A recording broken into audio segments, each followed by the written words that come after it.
Hello everyone, welcome back to our YouTube channel. We are continuing with the mutual fund series और अभी तक हमने almost mutual fund को cover कर लिया है। बस अभी एक लाइव इन्वेस्टमेंट बचा हुआ है जहां पर मैं live mutual fund scheme select करके दिखाऊंगा आपको based on my requirements and then हम उसमें लाइव इन्वेस्टिंग भी करने वाले हैं। बट उससे पहले हम आज कवर करने वाले हैं कुछ कॉमन मिथ्स कह लो या फिर मिसकंसेप्शन जो लोगों के माइंड में होता है about the mutual funds. But before that, अगर आप चैनल पर नए हो तो make sure to subscribe this channel, क्योंकि जैसे ही म्यूचुअल फंड सीरीज खत्म होगा मैं टेक्निकल एनालिसिस सीरीज लाने वाला हूं और इस टेक्निकल एनालिसिस सीरीज में हम अंडरस्टैंड करेंगे from basic to advance concepts like chart patterns क्या होते हैं, कैंडलस्टिक पैटर्न क्या होता है, हम इसको इंटरप्रेट कैसे करते हैं, इंडिकेटर्स क्या होते हैं, लैगिंग इंडिकेटर क्या होता है, ऑसिलेटर्स क्या होते हैं, लीडिंग इंडिकेटर्स क्या होते हैं, आरएसआई क्या होता है, बॉलिंजर बैंड क्या होता है, demand and supply, support and resistance, each and everything we will cover in this series from basic to advance.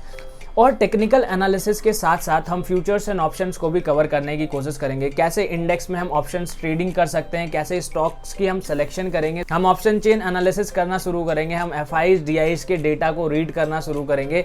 Each and everything we will cover in this series. तो make sure to subscribe this channel and let's start the video. So अब हम समझते हैं misconception और myths of the mutual fund. Misconception number 1, mutual fund is for the experts. देखो, mutual fund का concept ही उन लोगों के लिए था जिनको अच्छी अंडरस्टैंडिंग नहीं है अबाउट द स्टॉक मार्केट और वो डायरेक्टली स्टॉक मार्केट में इन्वेस्ट नहीं कर सकते या फिर उनको डर लगता है। And that is why mutual fund में प्रोफेशनल फंड मैनेजर्स होते हैं जो आपके बिहाफ पर इन्वेस्टमेंट करते हैं और आप अपनी रिक्वायरमेंट के हिसाब से स्कीम चूज करते हो जहां पर आपको इन्वेस्टमेंट करना होता है। And that is why mutual fund उन लोगों के लिए है जिनके पास में टाइम की कमी है, जो रिसर्च नहीं कर सकते हैं या फिर वो डायरेक्टली इन्वेस्ट नहीं कर सकते क्योंकि उनको बेटर अंडरस्टैंडिंग नहीं है। बट हो सकता है आपको म्यूचुअल फंड स्कीम सेलेक्ट करने के लिए एक्सपर्ट की जरूर हेल्प लेनी पड़ सकती है क्योंकि there are thousands of the mutual fund scheme, तो आपको वहां पर डिफिकल्टी हो सकती है। Misconception number 2, mutual funds are risky.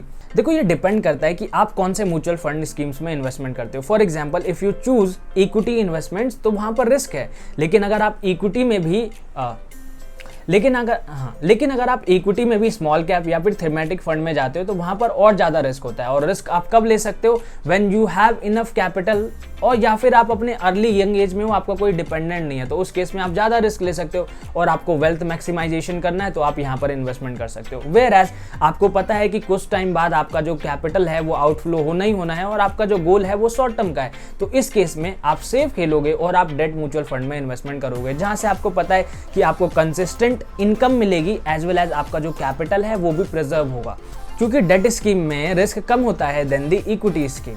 और एक चीज हमेशा ध्यान में रखना, म्यूचुअल फंड कभी भी आपको गारंटीड रिटर्न नहीं देता है। So there is no guarantee कि आपका रिटर्न जो है वो बनेगा ही बनेगा even after taking the risk. और एक चीज हमेशा ध्यान रखना, वेल्थ जनरेट करना है तो रिस्क तो लेना ही पड़ेगा, क्योंकि रिस्क है तो रिस्क है।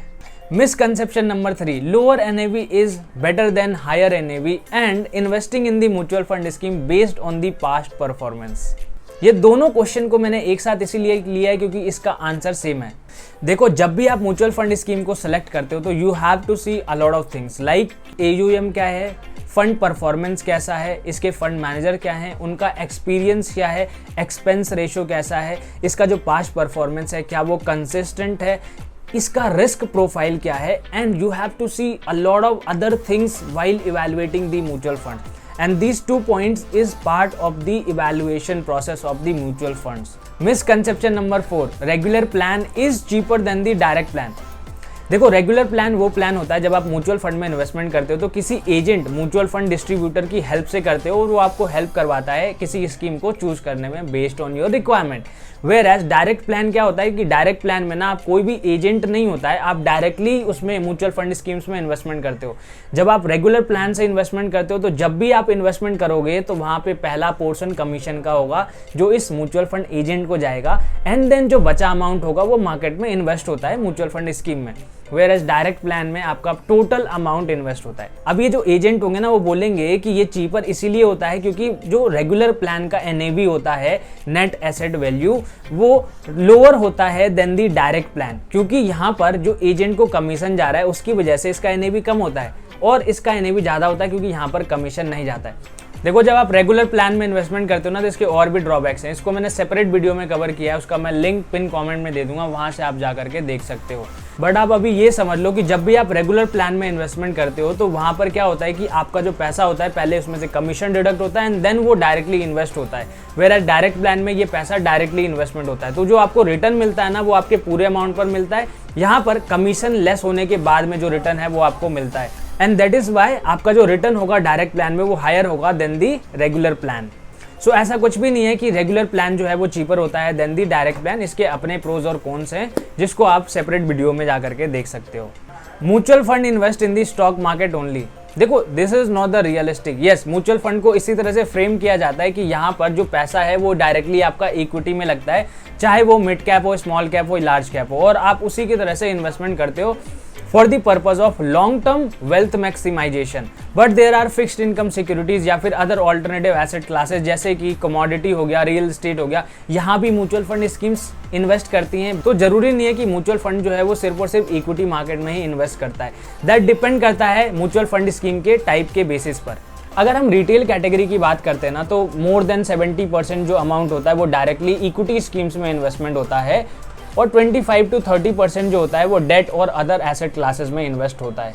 So that's it about the myth. If you have any doubt related to anything about the mutual funds, make sure to put your doubt into the comment section. I will be happy to answer.